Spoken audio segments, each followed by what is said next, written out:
Kings of Leon are back after what seems like forever, but really, it's only been 5 years. We're going to talk about their 2 new songs right now.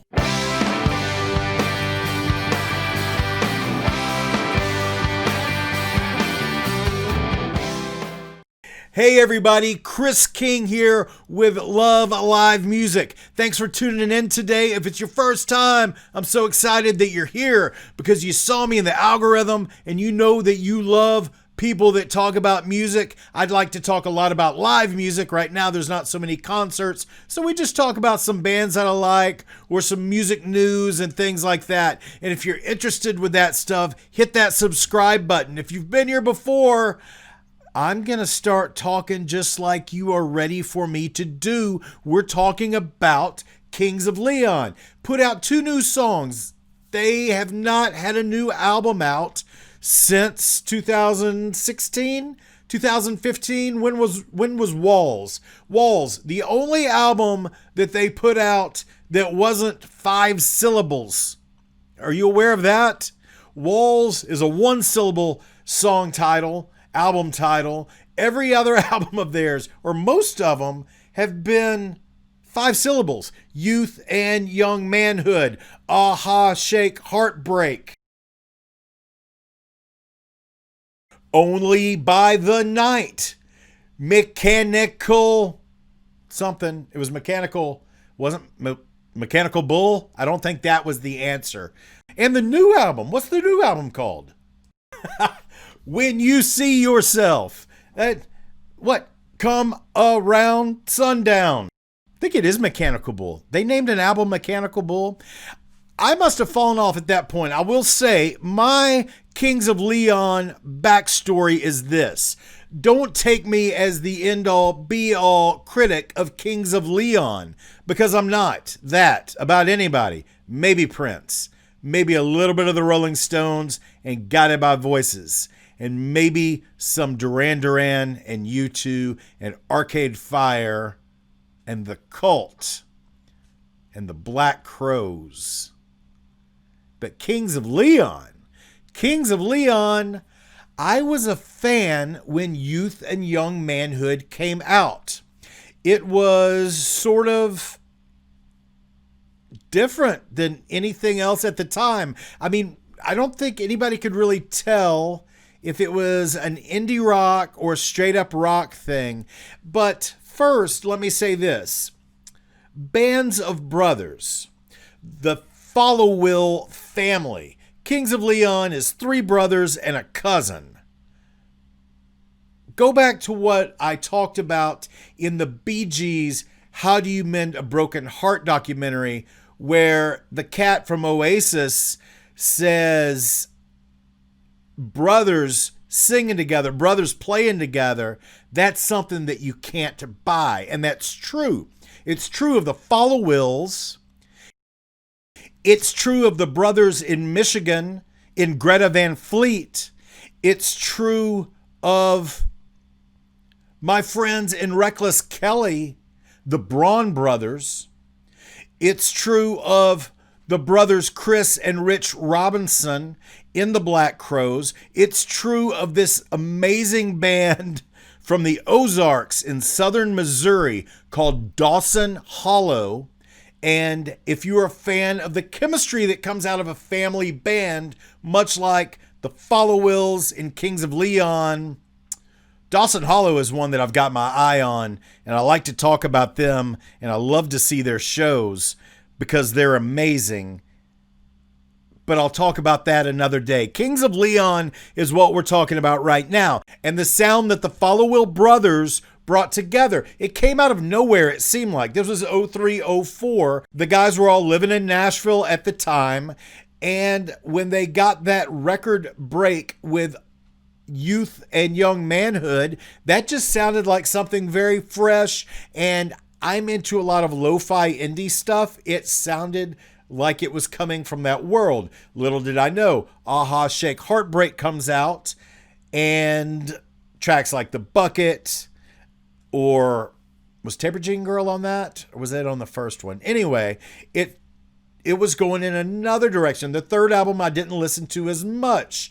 The fourth album, I think, was their breakthrough with Use Somebody and Sex is on Fire. That's when they broke through as a huge, huge band, getting bigger, getting stronger, bigger plays in the markets. Maybe they were doing some super large arenas, or maybe they were doing some stadium festival, super big headliners. And I don't know, is the trajectory of Kings of Leon not unlike the Killers, where the Killers had a lot of success and a lot of big songs that came out 10, 12, 15 years ago, and they still are appreciated and still sell a lot of tickets and larger shows now. And I'm saying that about Kings of Leon because I know they haven't played live in a super long time, but when they announce that tour, it's going to be a big deal. And that's why they tease it with a couple of songs. You know, this was supposed to happen last year, 2020.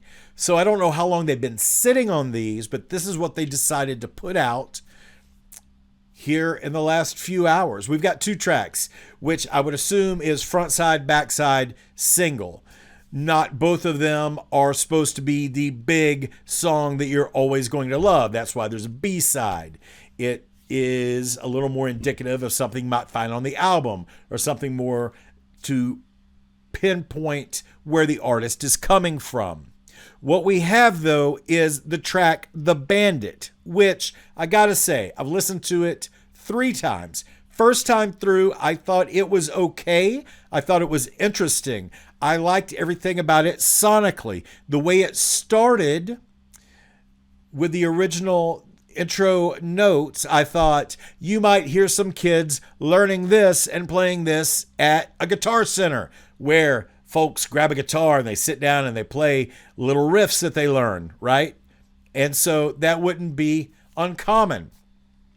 As we get into the song, I was really enjoying it up until the point that we got to the chorus, and it didn't take me where I wanted to go. I wanted it to be more uplifting and more big, and it felt like it didn't go big. It went softer than I was suspecting.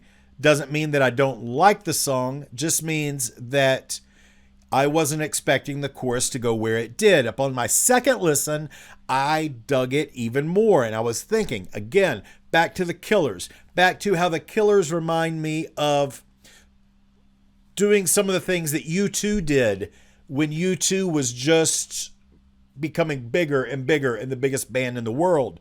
And Kings of Leon have this sound, and it sounds really good. The drums on this sound good. All the instrumentation, the vocals, sounds really great. And I'm looking forward to hearing the whole album, because if this is a lead-off single, or this might be the second track release, but I think this is the first one, this is good. And this leads me to think that the whole record will be good. You dig? The next one, which is called, and I gotta look at my notes, 100,000 People. The next track is called 100,000 People. And it grabs me in the way that a lot of B-sides will. They aren't intended to be a song that sticks with you forever, unless your name is Prince, and this is the mid-'80s, and every B-side is a stone cold classic. 100,000 People by Kings of Leon, I'm sure fits snugly on the record.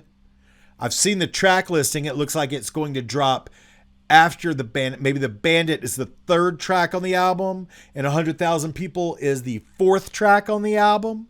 It looks like they'll be situated as such, and that these are intended to be heard back to back. The full 9 minutes and 55 seconds need to be heard together. So, what do I think about the new Kings of Leon? It gives me hope. It gives me hope for the new Kings of Leon album as a whole. And I think it comes out in a month or two, which is exciting. I'm going to put some links in the description of some of my favorite record stores. You can call them up, you can shoot them an email, and you can pre-order the new Kings of Leon album. If you're a fan why wouldn't you pre-order it?